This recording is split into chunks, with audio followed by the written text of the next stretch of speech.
Karen, what was that thing about communication and soft skills? That it's a strategy we depend on?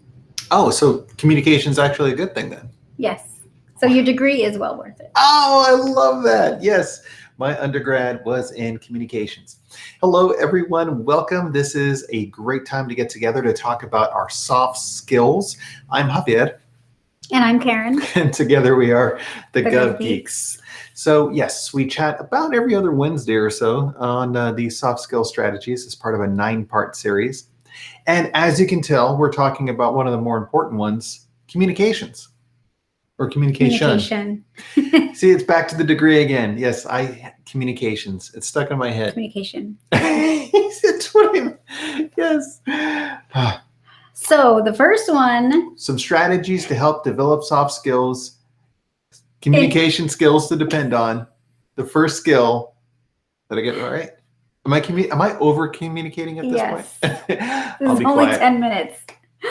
So the first part of the strategy is to listen to what matters. Listen to what matters. Your mouth, open your ears. Wait, is that what they say in school? I mean, it does make sense.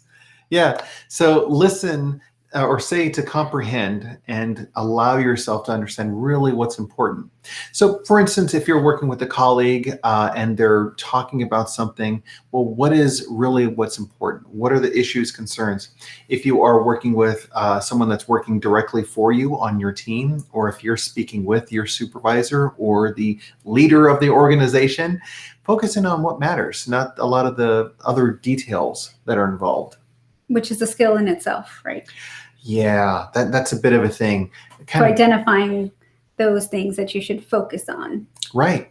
And if you have questions, it's great to have clarity on those topics so you can ask for a little bit of clarity. Why is this important to you? Or how is this going to help move this project forward? What are the issues or concerns that I should be aware of right now? What are some other clarifying questions to make sure that you understand what really matters? I would say it's also reiterating what they've said to make sure that you've comprehended it as they've stated it.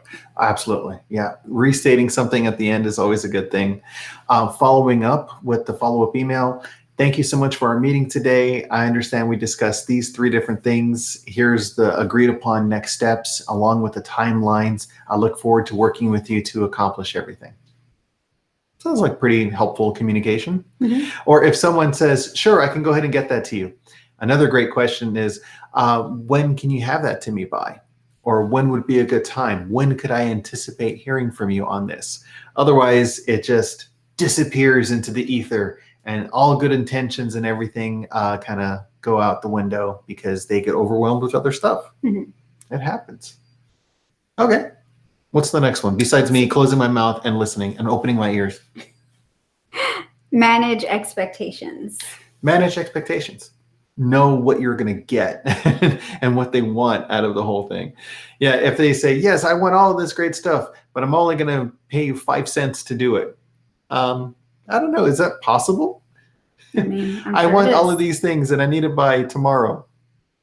And sometimes that will happen. And sometimes it does. So how do you manage expectations underneath those circumstances? Well, I think you lay out the priorities as far as understood, this is what you need by the end of the day. Given our priorities, we'll focus on this, but we won't be able to give you X, Y, and Z. Right. If you want this, then this is what's going to happen. We either need more people, this other project is going to slip. These are the priorities that we're dealing with.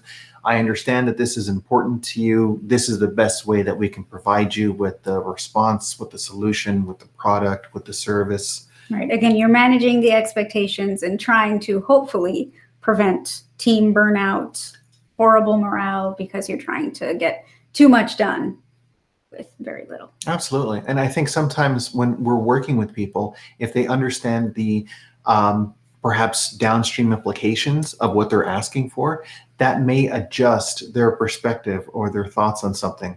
Or perhaps they could reprioritize whatever else is going on. They can say, I understand you got all this other stuff going on. That stuff needs to be put on hold in order for us to focus on this because of this important thing that needs to happen. Mhm. Yeah, well, I mean, as long as they know, that's something that's good as well. How do you manage your own expectations, Karen? If you're going into the workplace or you're trying to do something, how can you self-manage your expectations? You just want to make sure that you're being honest with yourself and focusing on what you can control Mm. and realistically what you can accomplish, and not to try to take on too much yourself that could impact you negatively. Oh, And absolutely. then have a poor result in the quality of the work. Those are important things. I mean, when you're self-monitoring in that way, asking yourselves those questions, that's very important. Why is this important to me? How is it that this activity or this job is going to further my career goals or aspirations or whatever it is, why you're doing that at that time? Those are some things, I guess, to consider in managing your own expectations on stuff. Yeah. If I do this, will I be able to sleep well at night? Or if I do that and I'm too exhausted to enjoy family time over the weekend? Mhm. These are all just different exchanges that we have to make. And managing our expectations, I think, is a great way of helping us to understand what to do. Right. And I think I've done it with you several times where I'll say, I'm on the way home. However, I need to work on this still. I need to go to bed early tonight. But I just wanted to let you know that at least I'm coming home, but I still will have to work on some things. At least I'm coming home. At least I'm not staying and sleeping at work. Working. You're going to be like on your keyboard. At least I'm coming Won't do that home. again. Got QWERTY all over my face. Yeah, as funny as that was. Managing expectations is good. Okay, well, what's the third strategy? The third is, let's see, to be clairvoyant and telepathic and anticipate their needs. That's perfect. So you could be like Professor Xavier, just kind of like reading their minds and the whole thing. Exactly. Well, anticipate their needs. So if you're like playing chess, for instance, and I know you're an avid chess player, Karen, but if you are moving the pieces, you can have a basic understanding. Well, okay, if they do this, then why is it that that is going to happen next? Or what is the most likely next step or scenario? Right, or think several steps ahead, not just the first step. Which Yeah. it's difficult, especially if you have new leadership or you don't know the person you're working with, but you can try your best to anticipate what they would need. And what's even, a bonus is if you've worked with them for a while, you should be able to tell, or talk with people who have worked with them and get an understanding of how do they like to see reports, or ask them directly, right? How do you consume information? How would you like to see, data represented to you? So Absolutely. that could help you understand not only how they receive information, but eventually how to anticipate what they're looking for. And those are really, really big things, because when you start working with a person well enough and they see that you're doing all of this, then it's like, wow, this person is able to really see and understand what's going on. My mind. Yeah, they had this report ready even before I knew to ask for it. Or they knew and understood that this is what was going to happen as a result of doing this thing. And so they had that ready for me at that time. And that really kind of goes a long way for career management, certainly, but also getting your stuff done and making sure that the organization is successful. Right. And I think the direct conversation is the best approach, because you never want to spin your wheels or spend so much time or your team's time focusing on putting something together that's just going to collect dust, and it's not necessary. Exactly. I think that's one of the worst feelings ever, is we spent 24 hours on this and for nothing. And why? Exactly. Those are terrible things. Maybe you can also ask the larger question, what are you trying to accomplish? What is it that you would like to have as an end result of this? And then maybe suggest or anticipate other things that might be What's needed. the end game? Right. Yeah. How do you see this playing out?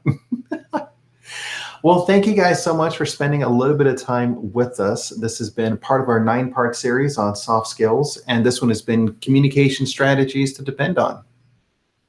Yeah. See you next time.